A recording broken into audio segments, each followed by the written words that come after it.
Hi, it's Bronwyn from Rap. Rhythm and blues, or R&B, is the worldwide recognized genre known for its expression of soulful love.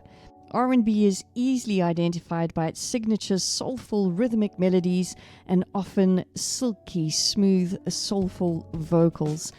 I'm working on an R&B track from Lennox R&B Sample Pack. It's available at rloops.com. Music for the soul, the typical structure for an R&B track is A-B, A-B, C-B, or verse, chorus, bridge, chorus, with some soulful singing over a nice strong backbeat, and then some deep, powerful bass lines with complex blending of instruments.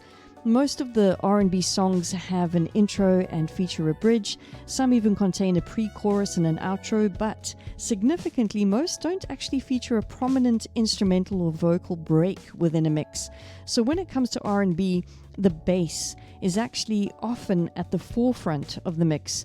Not only does the bass line supply the bottom end of the melody, but it typically introduces a lot of really interesting movement in the form of licks and fills and that sort of thing. And that's why most R&B bass tones are clean and balanced. So in this particular track, I'm going to concentrate on the bass tone, and from this pack I already have a great bass tone, and let's just have a listen to what we've got to work with.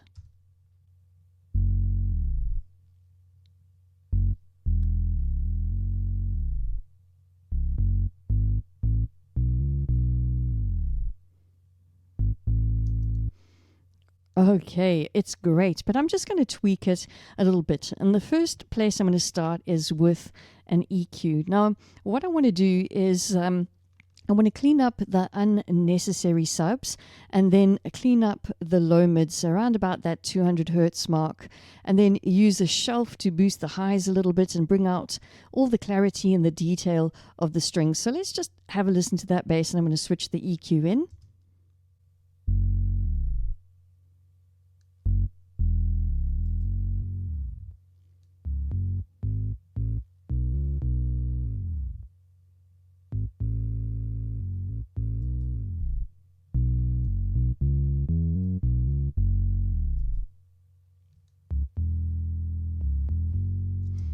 All right, it sounds good. You can use your favorite EQ or even a subharmonic enhancement plugin to boost those lows, but since R&B basslines often incorporate a lot of rhythm to give tracks that signature groove, I actually like to use a multiband compressor. Not only does this help me dial in the sub frequencies, but it also helps to create powerful, consistent bass, and it brings out those percussive and rhythmic elements of the performance as well. So you can use a nice moderate attack and release time on the low frequencies to help increase the punch and sustain.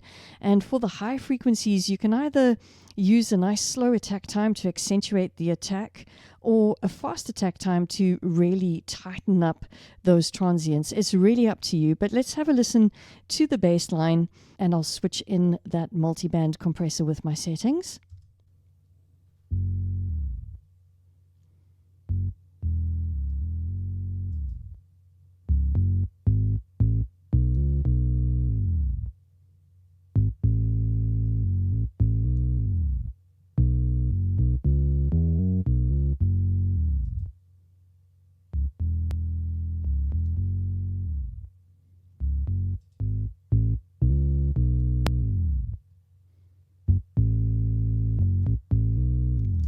Yeah, that sounds really great. So just to finish off the sound a little bit more, I'm also running this particular bass through a really nice bass amp plugin, and I've also added in an additional compressor, and on this compressor I've actually dialed in some specific saturation, some nice distortion, just to help color the sound a little bit.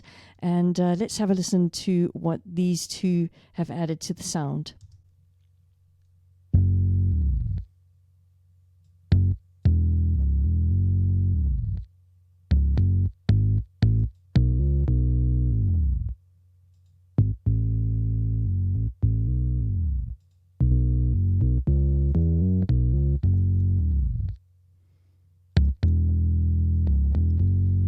All right, cool. So Let's add the bass in to the whole mix so that we can get the idea of what it sounds like in context with the rest of the instruments.